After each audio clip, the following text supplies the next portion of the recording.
There is plenty to potentially discuss here, but I'm going to try to keep these videos brief. And the heart behind why I am expressing concerns in writing about Ron Hamilton's behavior is, and I've actually told him this in person, or well, during a video meeting, I would be completely petrified to be responsible for the sins of people um, whom for whom he has received testimony, just for myself. And for Ron in a particular position where teachers and shepherds of a flock, of a body, are held to a higher standard, and then shepherds of shepherds, or shepherds of a flock, um, I would have to imagine perhaps that's an even higher standard. And I think it seems apparent that even thinking about basic standards to which normal people should be held, it would be challenging to believe that the patterns of behavior demonstrated are appropriate. So I want to address one item that isn't a direct charge, but I think can help frame the issues here. So let's say you follow the 4C's Constitution, and with this with the investigation that is required by the testimony of 2 or 3 witnesses, and submitted to our credentials committee. So let's say you did that and you went to Ron and said, hey, what do you say about these concerns? Most of these concerns, he would be able to say, well, it was voted on by a board of elders, or it was voted on by the credentials committee, or voted on by the vicinage council that I chaired and led. And I'm sure that's accurate. I would be curious about do our traditions and do our human institutions override loving actions? And does a vote of assent from a group of people allow you to take actions or to profess ideas that go against biblical commitments, or commitments that you've made under a particular agreement with other believers in the body, like agreeing to a certain code of ethics? And I think the answer is no. I mean, we can arrive at our own conclusions, but let me just bring a little example forward, okay? So, an analogous example. So, as the church is often called a hospital for sinners, and so let's think about a hospital. Okay, a hospital has governance structures. If it's nonprofit, it's a board of trustees, or a board of directors for a for-profit one.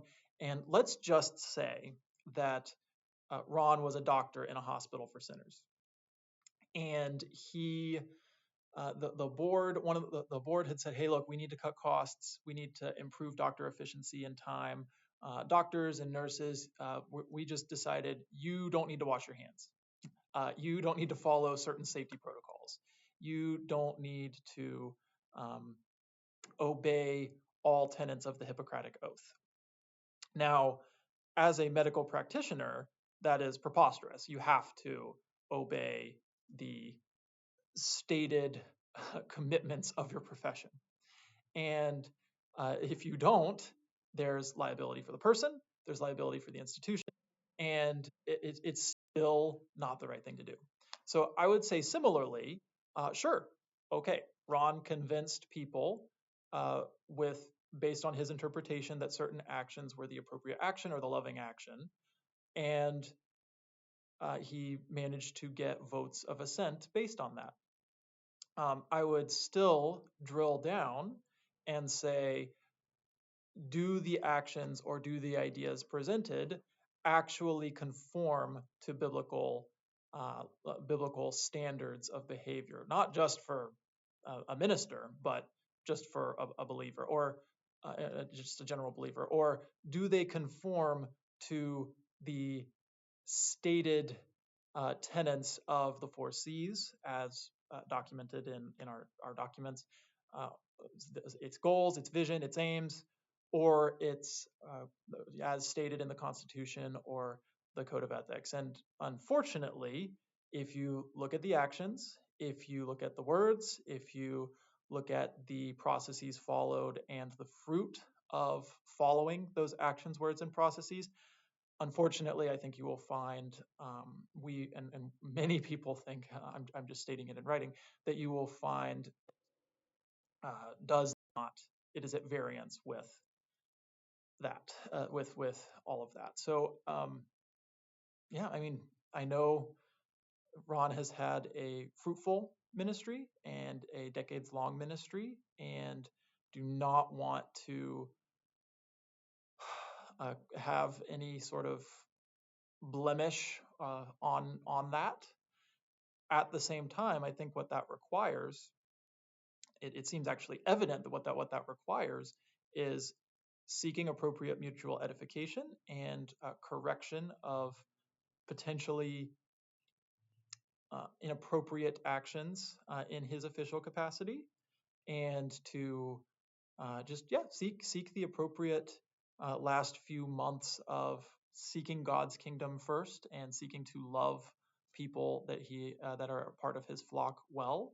And I think that there's plenty of opportunity for restoration, redemption, repentance, and um, yeah. So that's part of the heart behind this, and we do want to send him off well, and I think that includes having him on the right side of how he has treated people, and potentially treating them a little bit better in the last few months, and some restoration there. So with that, don't want to dwell too much on Ron, and we'll move on. Thanks.